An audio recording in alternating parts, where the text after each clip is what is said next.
This channel does not promote any violent, harmful, or illegal activities. All content provided by this channel is meant for an educational purpose only. Kunal ঘোষের কথাগুলো শুনে রূপকথার গল্প মনে পড়ছিল, জানেন তো? ওই রূপকথার গল্পের লাস্টে লেখা থাকতো, তারপর তারা সুখে শান্তিতে ঘর কন্যা করতে থাকলেন, অনেক বছর ধরে রাজত্ব করতে লাগলেন।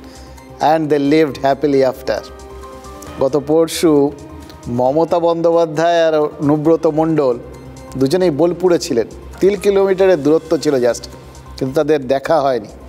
কেন হয়নি সেই প্রসঙ্গে যাচ্ছি না, কিন্তু মুখ্যমন্ত্রী কার সঙ্গে কোথায় কখন দেখা করবেন সেটা তো তার স্বাধীনতা। কিন্তু যদি দেখা হতো তাহলে তার পরের দিন কাজল শেখ হুঙ্কারটা দিতে পারতেন কি? এই প্রশ্নটা জাস্ট মনে হলো, জানেন তো? কারণ কার্যকারণ সম্পর্ক এই রাজনীতির ক্ষেত্রে কিন্তু ভীষণ ইম্পর্টেন্ট। সবাই সব সময় সব হুঙ্কার দিতে পারেন না। কখন পারেন? যখন রাজনীতির ব্যালেন্সটা নিজের দিকে ঝুঁকে থাকে অথবা নিউট্রাল পজিশনে থাকে, তখন এই হুমকি হুঙ্কার টুঙ্কার এই সমস্ত দিলে নিজের দিকে একটু ঝোঁকার চান্স থাকে। এই যেরকম ভাঙড়ে তৃণমূলের আরাবুল ইসলাম আর কাইজার ঘনিষ্ঠদের পা ভেঙে দেওয়ার হুমকি দিয়েছেন শওকত ঘনিষ্ঠ নেতা বাহারুল ইসলাম।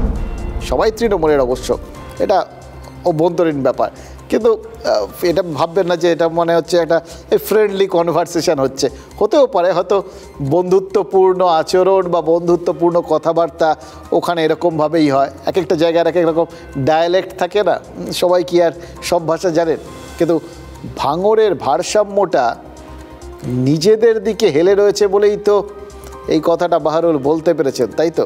কয়েক বছর আগে হলে আরাবুল ছেড়ে দিতেন, কিন্তু নির্জীব আরাবুল আর কাইজারকে নিয়ে শওকত শিবিরের এত চিন্তা কেন?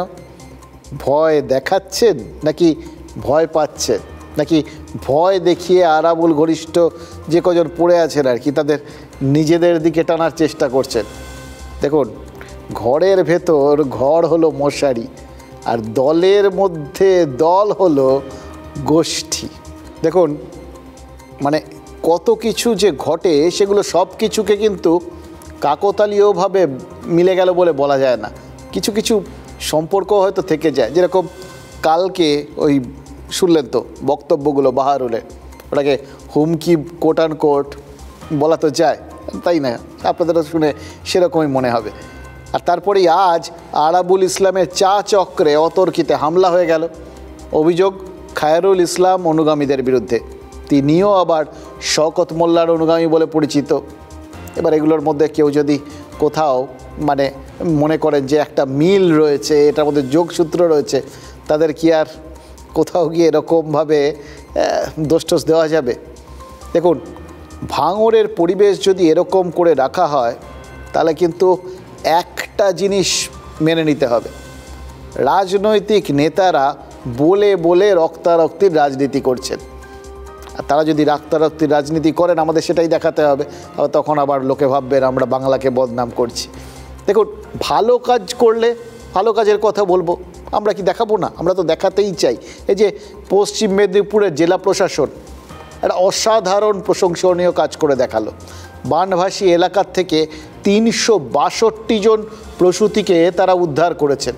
তার আগের থেকেই কিন্তু পরিকল্পনা করেছিলেন কি কি হতে পারে, কোথায় কোথায় সমস্যা হতে পারে, এবং তারা একটা জিনিস আগের থেকে হোমওয়ার্ক তার মানে করা ছিল, বুঝেছিলেন যে ওখানে এতজন প্রসূতি রয়েছে, তাদের উদ্ধার করাটা ভীষণ জরুরি, তারাই সব থেকে ঝামেলায় পড়বেন।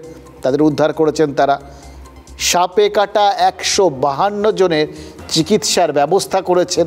কিন্তু 1 অক্টোবর থেকে আবার বৃষ্টি বাড়তে পারে, তখন রাজ্যের নদী নালা, পুকুর, খাল বিল যেগুলো এখনই অলরেডি টইটুম্বুর হয়ে রয়েছে সেগুলো আবার উপচে পড়বে। যা বৃষ্টি হবে সেটাই বাড়তি। যদি ঝাড়খণ্ডে বৃষ্টি হয় তাহলে ডিভিসি আবার জল ছাড়বে, সেটা বাংলাকে আগে বলুক বা না বলুক, এখন তো প্রতিনিধি নেই, বাংলা হয়তো জানবেও না, কিন্তু জল ছাড়লে বানভাসী হবে বাংলা। বিজেপি আর তৃণমূল তারা নিজেদের মধ্যে যথারীতি ওই দোষারোপের ভাঙা রেকর্ডটা বাজাতে থাকবে। আর ভাল লাগছে না, জানেন তো? বরঞ্চ দুটো দল আর দুটো সরকার তারা যদি এক হয়ে এরকম যদি অসাধারণভাবে উদ্ধার কাজ করে, যদি এরকমভাবে মানুষজনের জন্য কাজ করে, তাহলে রাজনীতির একটা ভালো রূপ দেখে আমাদেরও তো চোখটা একটু জুড়োতে পারে নাকি?